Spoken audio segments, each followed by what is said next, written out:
Ladies and gentlemen, I'd like to present the McCalls.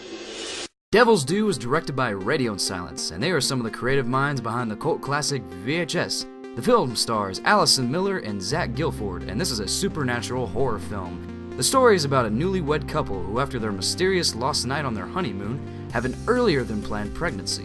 While recording everything, the husband notices odd behavior in his wife, and as months pass, things start to get worse, and something evil might be lurking. I was a little curious about seeing this film, but I was also reluctant. Most horror films in January are extremely bad, but I decided to go in with an open mind because I like these guys' style of directing. The film started off with great promise, but it is strung with cliches, like the I want to document everything cliche, and a lot of other things as well, like cookie-cutter characters.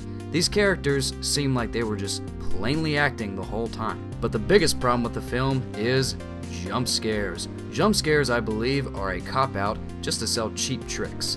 They're usually caused by loud noises or loud music to make you jump and get all excited. But this film did have a lot of interesting concepts and very unique things to it as well. One of them was the adventure cam. This cam would get attached to the main character's jacket, and it's a very different take on the shaky camera feel. Also, the bad guys, who are the Dominican Republicans who are like in the cult or something, they go into the people's house and they put up surveillance cameras without them knowing, and that's a very sneaky way how to do things. And I must admit, this film actually did have some very decent scares and a lot of creepy scenes. I'm not going to spoil anything for you, but I was a little bit surprised.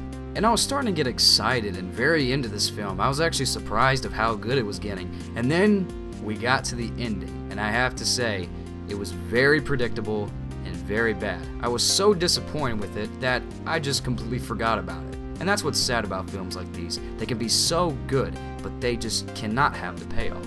Overall, Devil's Due is an okay film. It's definitely not something you should rush to the theaters to see. But if you have a bunch of friends and you're on a Friday night with them, this would be something you like to go watch with them. It's definitely no Rosemary's Baby, and yes, this is a very bad knockoff of that. This film would have been better if it was a skit in VHS. I believe it would have been a lot better if it was a lot shorter and done that way. Overall, I'm going to give Devil's Due a C-. I think it had a lot of potential, but just not enough payoff to satisfy me in the least. Still though, it's still worth a watch. Well guys, thank you for watching. If you like this video, please subscribe, and until next time, I'll see you at the movies. Don't touch us! The power of Christ compels you! Oh, does it?